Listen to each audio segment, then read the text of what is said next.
For this tutorial, I'm using the Animate a layered title fly-in project file. You can find that project file with the media associated with this tutorial. Just double-click on the project file to open it in Premiere Pro. I'm in the Effects workspace, and you can reset that workspace by clicking on the Panel menu and choosing Reset to Saved Layout. I've got a sequence with a background photo, and I want to use a Photoshop document as the opening title for this new sequence. When working with Photoshop files, it's quite possible that changes will be made even though the file's already incorporated into a sequence, and this is absolutely fine. I'm going back to my media folder, and I'm going into my graphics folder, and I'm going to drag this graphic into Premiere Pro. This is a self-contained file, so I don't really need to use the media browser panel. In Premiere Pro, I get the Import Layered File dialog box, and instead of choosing the option to merge all layers, I'm going to choose the sequence option. This way, each layer will already be on its own track, which will save me a little bit of time later on. I'll click OK, and there's the newly imported graphic, which has all of the individual layers and the sequence with the same name as the graphic, all ready to use. I'll just double click to open that up, and we can see each of those layers, and there's the complete graphic. It doesn't really have a black background, that's just the background of the timeline, but if it did, I could always strip that out easily by selecting it and removing it.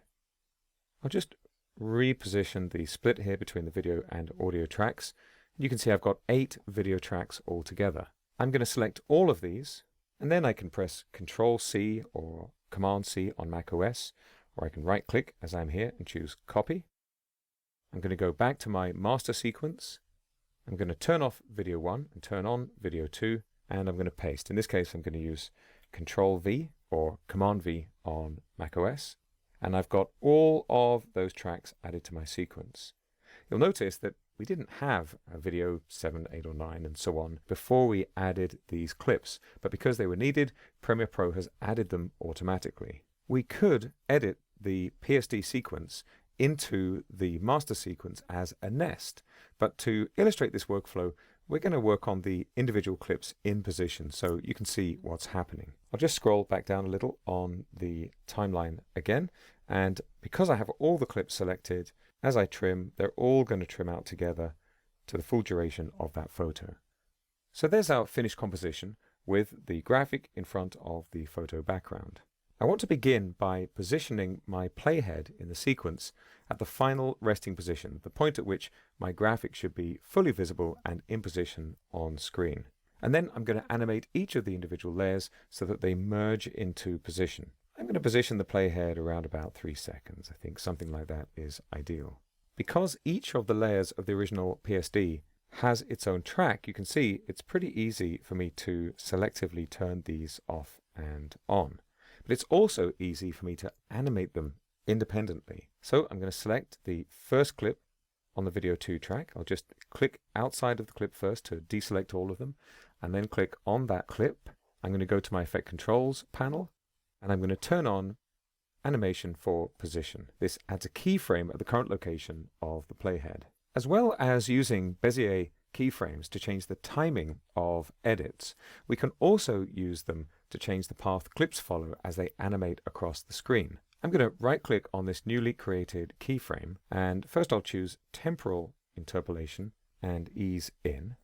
And this will give us a smooth ease into position for our animation. Now that I've got my end position keyframe set up, I'm going to right-click on the Motion Effect heading in the Effect Controls panel, and I'm going to choose Copy.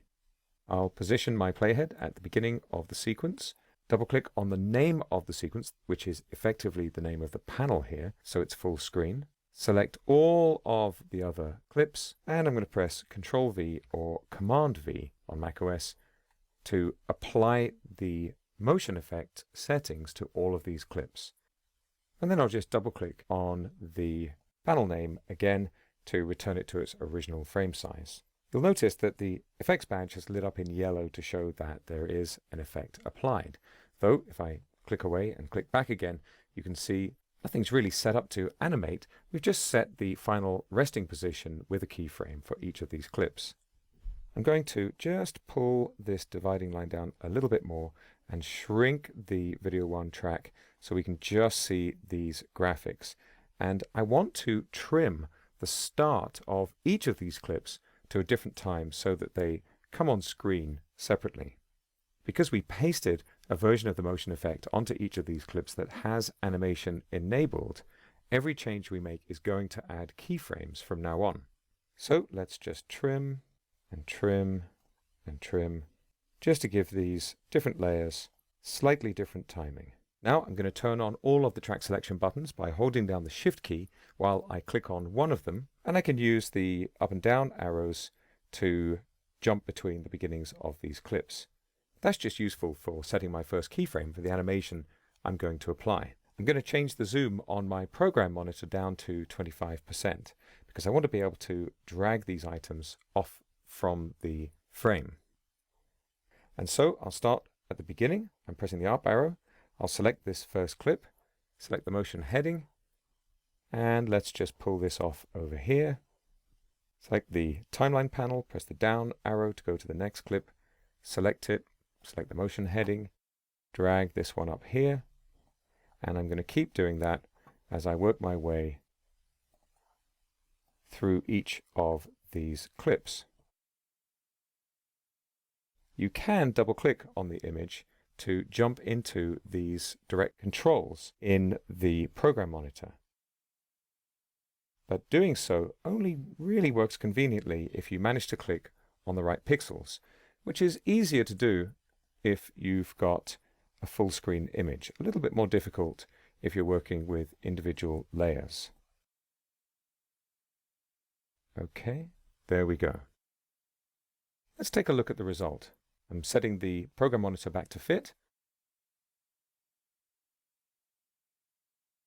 Great. Certainly there's more I could do with that. I can add more adjustment to the path that the layers take, but it's a bit more interesting than a static image. Although we've now added animation and worked with these individual layers separately in Premiere Pro, we're still actually displaying the contents of the original Photoshop document. So any changes to it, like changing the colors or positions of the elements, will dynamically update inside of Premiere Pro every time they're saved.